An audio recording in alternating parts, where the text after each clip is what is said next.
phố thâm nghiêng giờ bóng cây, tiếng ve rừng những trưa hè.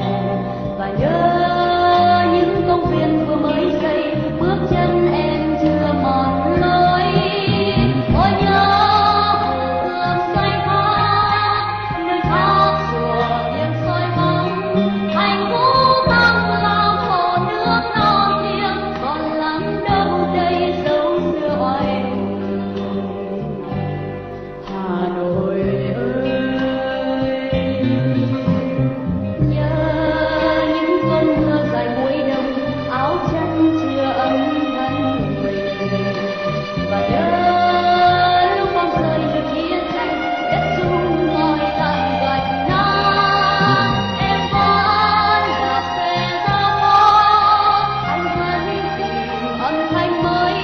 Bài hát đôi ta là vũ quân ca, là ước mơ ta hướng lên Ba Đình tràn niềm tin.